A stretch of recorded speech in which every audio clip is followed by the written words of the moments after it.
Hello दोस्तों, कैसे हैं आप सब। स्वागत है आप सभी का फिजिक्स बाय मास चैनल पर। बच्चों, हम HCV सर द्वारा लिखी गई कंसेप्ट ऑफ फिजिक्स की रेगुलर पढ़ाई कर रहे हैं, जिसमें आज हम चैप्टर 3 के रेस्ट एंड मोशन काइनेमेटिक्स के अगले article 3.7 motion in a plane की पढ़ाई करेंगे। इस चैप्टर में बच्चों सबसे पहले हमने बेसिक पैरामीटर्स पढ़े, then motion in a straight line. अब लेवल अप करके हम पहुंच चुके हैं मोशन इन अ प्लेन। बच्चों, आपको बताना चाहूंगा IIT के एग्जाम में, जेई एडवांस्ड के एग्जाम में हर 2 साल में एक सवाल आपको जरूर देखने मिल रहा है। इसलिए मोशन इन अ प्लेन आपके लिए बहुत जरूरी आर्टिकल हो जाता है आज के सिनेरियो में। तो चलिए बेटा शुरू कर रहे हैं। Motion in a plane. If a particle is free to move in a plane, तो ऐसा मोशन बेटा 2D मोशन होगा। Its position can be located with 2 coordinates. We choose the plane of motion as XY plane. We choose a suitable instant as t बराबर 0, जैसा motion में आज तक हम करते आए। बस इस बार एक एक्सिस की जगह आपको 2 एक्सिस मानने पड़ेंगे। And choose the origin at the place where the particle is situated at t बराबर 0। इनिशियल लोकेशन को आप ओरिजिन मानते। Any 2 convenient mutually perpendicular direction in the XY plane are chosen as the x and y axis। पूरे plane में, जैसे जिस page पर मैं लिख रहा हूं बेटा, इट इज द प्लेन। इस पर आप कोई भी म्यूचुअली परपेंडिकुलर लाइंस ड्रॉ कर सकते हैं। आप चाहें तो इन्हें भी एक्सिस बना सकते हैं। एंगल आपस में कितना होना चाहिए? 90। किन्हीं भी 2 म्यूचुअली परपेंडिकुलर डायरेक्शंस को आप x एंड y नाम दे सकते हैं। इसका नाम x, इसका नाम y। The only condition is the angle between them should be 90 degree. The position of the particle at time t is completely specified by its coordinates x, y। The coordinates at t plus delta t are x plus delta x, y plus delta y, जितना आप x में और y में चले। Figure 3.8 यहां पर जो figure दिया है बेटा, पार्टिकल ने चलना शुरू किया इस प्रकार से। t इंस्टेंट पर पार्टिकल A पर था और t प्लस डेल्टा t पर पार्टिकल B पर था। Figure 3.8 shows the position at t and t plus delta t as A and B respectively। The displacement during the time interval t to delta t is displacement कैसे लिखी जाएगी बेटा? Final position minus initial position। तो delta r will be AB vector which will be AC vector plus CB vector, ऐसा लिख सकते हैं। तो AC vector plus CB vector बेटा, ये AC वेक्टर, ये रहा CB वेक्टर, ये आपको रिजल्टेंट डिस्प्लेसमेंट मिल जाएगी। सो रिजल्टेंट डिस्प्लेसमेंट इज दोनों का सम। तो हॉरिजॉन्टली x डायरेक्शन में delta x i cap and y direction में डेल्टा y j कैप आप चले। Now delta r by delta t अगर आप लिखेंगे, it will be delta x by delta t के i cap, delta y by delta t j cap. यहां पर अगर आप लिमिट t को, डेल्टा t को 0 को अप्रोच करवा दें, so all the deltas will become small change. So dr by dt will become velocity vector, dx by dt और dy by dt आ जाएगा। We know that dx by dt is vx, velocity in x direction, क्योंकि ये x को बदल रहा है, and dy by dt is y component of the velocity, ऐसा आप यहां पर लिख पाएंगे।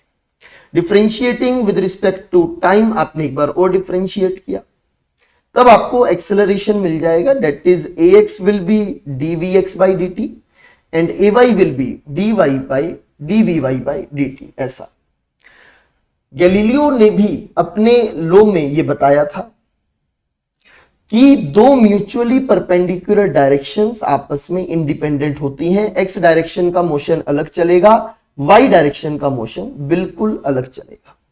We see that x coordinate, x component of velocity and x component of acceleration are related as vx बराबर dx by dt, ax बराबर dvx by dt, जैसे कि 1D मोशन ही हो रहा हो x एक्सिस के along, right.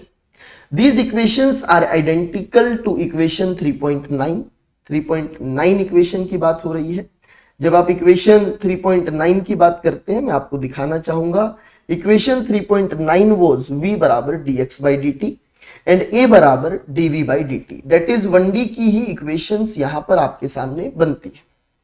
Thus, if ax is constant integrating these equations, we get same 1D वाली कहानी, बस x में इक्वेशंस अलग बनेंगी, y में अलग बनेंगी, दोनों डायमेंशंस के मोशंस को, दोनों स्ट्रेट लाइन मोशन को अलग अलग सोल्व करेंगे। तो vx is ux plus axt, उसी प्रकार से x बराबर uxt plus half axt square, vx square बराबर ux square plus 2ax into x. Equation x में लिख दी, where ux is the x component of the velocity at t बराबर 0। Similarly we have y direction में भी आप v बराबर u plus at, displacement बराबर ut plus half at square, v square बराबर u स्क्वायर प्लस 2ay ऐसा लिख सकते हैं। तो ये आपके पास x और y में अलग अलग इक्वेशंस आ जाती हैं। These are the same equations जो आपने 1D मोशन में, स्ट्रेट लाइन मोशन में अप्लाई की थी।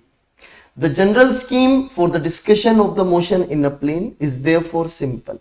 तो 2D मोशन के लिए घबराना नहीं है। The x coordinate, the x component of velocity and x component of acceleration are related by the equations of straight line motion along the x axis, बिल्कुल separately चलेगा।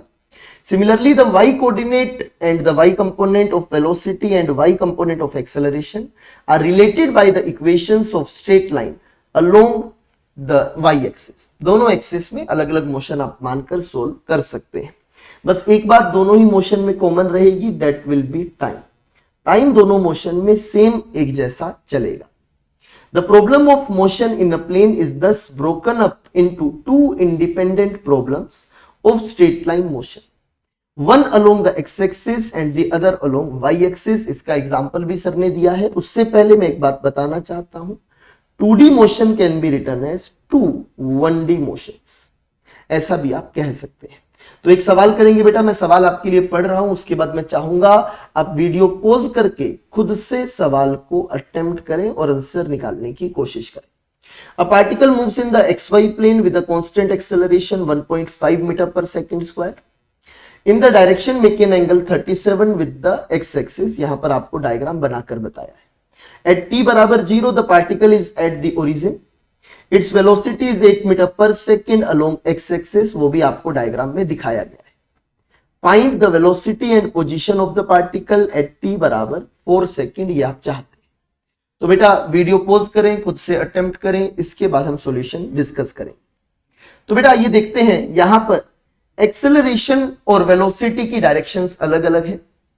हमने अभी डिस्कशन में बात की थी, एक्स एक्सिस अलग सोल्व होगा, वाई एक्सिस अलग सोल्व होगा। तो एक्सेलरेशन के हम कंपोनेंट्स कर लेंगे बेटा। रिजोल्यूशन ऑफ वेक्टर्स में आपको मैंने बहुत डिटेल में कंपोनेंट्स करना सिखाया है। अगर आपने वो नहीं पढ़ा है तो सेकंड चैप्टर के लेक्चर्स पर जाइए, वहां पर रिजोल्यूशन ऑफ वेक्टर आपको बहुत डिटेल में समझाया गया है। तो आइए बेटा कंपोनेंट्स करेंगे, कैसे सर ने इसे सोल्व किया है आइए देखते हैं। ध्यान देंगे बेटा सभी लोग। यहां पर सबसे पहले एक्सेलरेशन का कंपोनेंट बेटा, जिसके साथ थीटा रहेगा उस डायरेक्शन में कोस थीटा आएगा। So x component will become a cos theta and y component will become a sine theta, ऐसा आप लिख सकते हैं।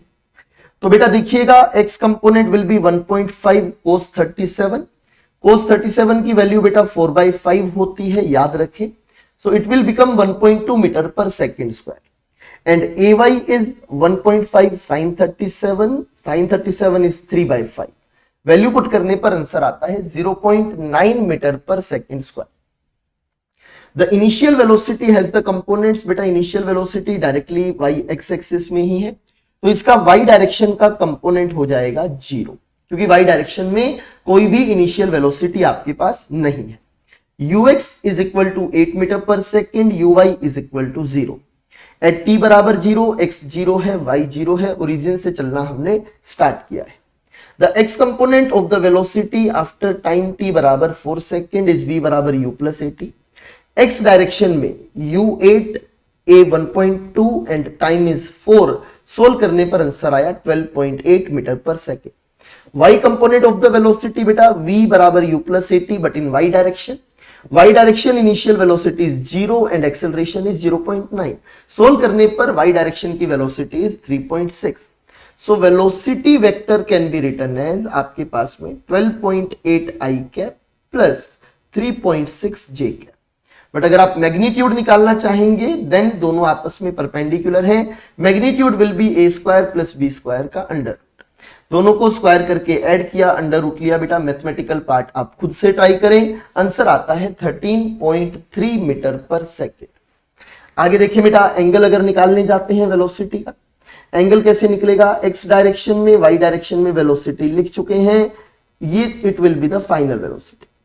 tan theta will be vy divided by vx। तो vy divided by vx को solve करेंगे। vy is 3.6, vx is 12.8।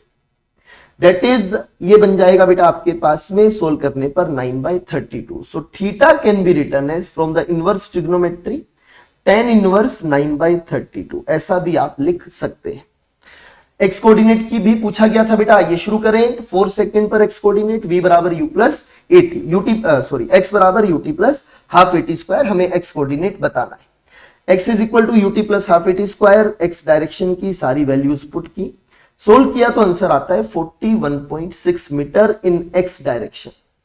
y direction में बेटा अगेन y बराबर ut plus half at square, but in y direction all the variables will be placed in y direction. तो y direction में velocity 0.9, y direction की initial velocity तो 0 है बेटा। 0 होते ही ये पूरा खत्म हो जाएगा, सिर्फ बचेगा half at square. Half acceleration is 0.9, time is 4 second. Solve करने पर आंसर मिलता है 7.2 मीटर। x में पार्टिकल 41.6 चला, y में 7.2 मीटर चला। Thus the particle is at 41.6 metre, 7.2 metre at 4 seconds. इस तरह से आपसे इस सवाल में एक्स और वाई कोऑर्डिनेट को अलग अलग करके सोल्व करवाया गया। इसी 2D motion in a plane का बहुत बड़ा एप्लीकेशन है बेटा प्रोजेक्टाइल मोशन, जो हम लोग अगले लेक्चर में कवर करेंगे। बेटा अच्छे से फिजिक्स पढ़ते रहिए, एक एक सवाल को अटेम्प्ट करते रहिए, बहुत मेहनत करेंगे तभी आप फिजिक्स को सीख पाएंगे। एक बहुत खूबसूरत सब्जेक्ट है बेटा फिजिक्स, ध्यान से मेहनत से पढ़ते रहिए। Thank you very much.